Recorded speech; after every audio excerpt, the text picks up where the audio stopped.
extrêmement limité. Ouais. Est-ce que Voilà. ça a un petit coup de pouce quand même? Ben oui, absolument. Ouais. Pourquoi pas? 50 dans mes poches, c'est bien. Je pense que c'est difficile pour la majorité des gens. Fait que faut que le gouvernement fasse quelque chose. L'épicerie, l'essence, tout. Les loyers, tout coûte cher. Donc si ça peut faire du bien, oui, Ouais. c'est une bonne chose. C'est une série limitée de produits que comprend cette abolition. Elle touche l'épicerie, mais aussi la pharmacie. Et c'est une promesse que Christine Fréchette avait faite durant sa course à la direction de la CAQ. Il y a tout qui coûte plus cher, que ce soit l'épicerie, que ce soit la pharmacie, que ce soit le logement, que ce soit l'essence. Vraiment, il y a une pression très importante qui s'est créée sur le portefeuille des Québécois. Alors, pour y arriver, on doit donner de l'oxygène aux Québécois, on doit donner un coup de pouce financier aux Québécois et on doit les aider, donc, financièrement. Alors, la première mesure qu'on met en place, c'est l'abolition de la TVQ pour plusieurs produits de la vie de tous les jours, des produits de consommation courante. Alors, je pense notamment à des produits qu'on achète à l'épicerie, à la pharmacie ou encore au dépanneur.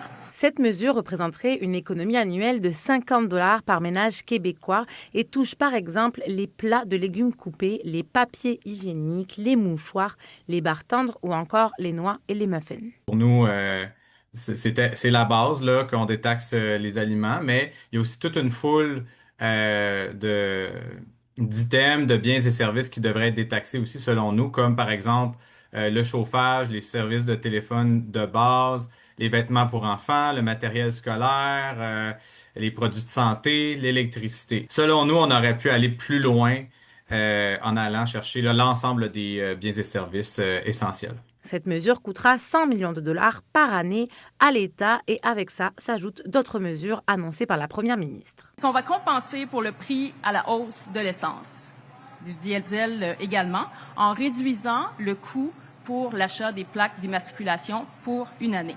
Au total, on va réduire le coût des plaques d'immatriculation pour 4,9 millions de véhicules. La troisième mesure qu'on vous annonce aujourd'hui, c'est un virement allant jusqu'à 200 $. On va cibler donc ceux qui ont le plus besoin d'aide, ceux qui ont un revenu modeste ou moyen et qui reçoivent un crédit d'impôt pour la solidarité. Christine Fréchette a déjà utilisé l'enveloppe de 250 millions de $ qu'Éric Girard, le ministre des Finances, avait réservée dans son budget. Elle a d'ailleurs dépensé 336 millions de $.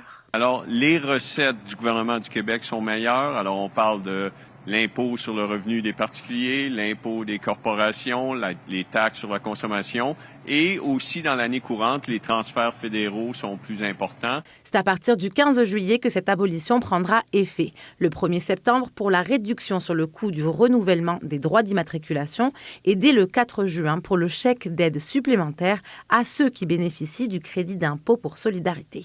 À Montréal, Lila Mouche pour Nouveau Info.